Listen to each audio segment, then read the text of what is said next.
उनका इलाज मुकम्मल होगा और उनकी हालत खतरे से बाहर होगी, वो पहले दिन वापस आएंगे। भाजपा पे जो इल्जामात लगे हैं ये उस दौर के इल्जामात हैं जब आपकी हुकूमत थी, वज़ीर आज़म नवाज शरीफ की हुकूमत थी, तो क्या वजह थी कि आप अपने मातहतों के ऊपर आपकी हुकूमत निगरानी नहीं कर सकी? देखिए, मेरी एक बात सुने, उनके खिलाफ जो सबूत सामने आए हैं बहुत बड़े सबूत हैं। उनको चाहिए कि उसको आके डिफेंड करें, उस पर अपनी जो पोजीशन है कौन के सामने क्लैरिफाई करें। अगर आप टैक्स पेयर के पैसे के ऊपर आप सरकारी ओहदे पे हैं तो फिर आपके ऊपर अगर इल्जामात लगते हैं और आपको उसके सबूत उनके पेश किए जाते हैं, हमारे लिए तो देखें इल्जामात लगे, वो जिसको उर्दू का मुहावरा है कि खोदा पहाड़ निकला चूहा, हमारे में तो चूहा भी नहीं निकला, लेकिन फिर भी वो सजाएं भी काटी, एक नहीं, दो नहीं, तीन मरतबा सजाएं काटी। लेकिन अगर आपके ऊपर कोई लगा है इल्जाम, उसके सबूत सामने आए हैं, तो आपको कानून का सामना करने से कतराना नहीं चाहिए। पार्टी कोई कानूनी कार्रवाई करेगी? पार्टी में भी सियासी इख्तलाफात की बातें कर रहे हैं लोग। पार्टी जो करेगी वो पार्टी खुद डिसाइड करेगी। जी फरमाइए। मियां शहबाज शरीफ के हवाले से कहा जा रहा है कि शायद किसी किस्म के कोई इख्तलाफात हैं जो एक बात बहुत जरूरी है, और अहमद नूरानी अगर कोई चीज निकाल के लाए हैं तो उनको धमकियां नहीं देनी चाहिए, उनके इल्जामात का जवाब देना चाहिए, रसीदें पेश करनी चाहिए, और आपके पास अगर कोई जवाब है तो दें।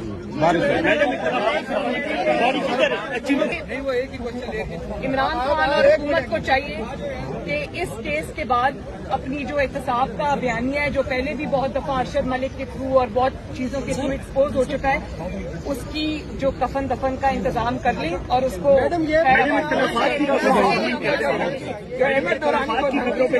छूटे थे, उनकी बेटी पे झूठे मुकदमात बनाए गए। मैं तो कभी सरकारी अफसर नहीं रही, मैं कभी सरकारी पोजीशन में नहीं रही। अगर नवाज शरीफ कानून के आगे सर झुका, जेलें भुगत सकता है, झूठी सजाएं भुगत सकता है। अरशद मलिक केस आपने देखा, सारी दुनिया ने देखा कि किस तरह नवाज शरीफ को सजा सुनी गई। उसकी बेटी अगर कोई सरकारी ओहदा ना रखते हुए एक दफा 6 महीने, एक दफा 5 महीने कैद भुगत सकती है, डेथ सेल में रह सकती है, और अगर नवाज शरीफ जो है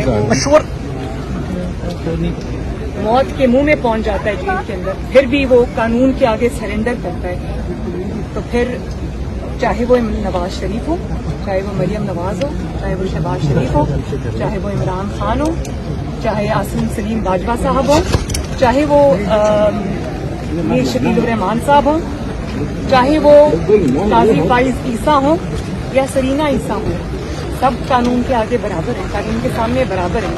और अगर काजी फाइज ईसा सिटिंग सुप्रीम कोर्ट के जज होते हुए, नवाज शरीफ 3 दफा का प्राइम मिनिस्टर होते हुए, उसकी बेटी कुछ ना होते हुए, और उनकी वाइफ जो है सरीना ईसा जो है वो कुछ ना होते हुए कानून के आगे पेश हो सकती है, तो फिर किसी को एग्जेम्पशन नहीं है। कानून के सामने सब बराबर होते हैं और बराबर होना चाहिए। मैडम जो उन्होंने एतराफ किया, जो उन्होंने कन्फेशन किया, वो एक जस्टिस के मुंह पे धब्बा था जिसको धोने की कोशिश की गई और बहुत अच्छा किया गया। अब आगे बढ़ के नवाज शरीफ साहब का वो फैसला भी खत्म कर दें जो उसके नतीजे में सामने आया कि इमरान खान कहा करते थे कि नवाज शरीफ बाहर चले गए तो मेरा तो जो एहतसाब का नैरेटिव है वो बहुत कमजोर हो गया। फिर वो कहा करते थे कि फलां को बेल मिल गई, फलां को बेल मिल गई, फलां छूट गया, फलां को कोर्ट ने रिलीफ दे दी, तो मेरा एहतसाब का नैरेटिव कमजोर हो गया।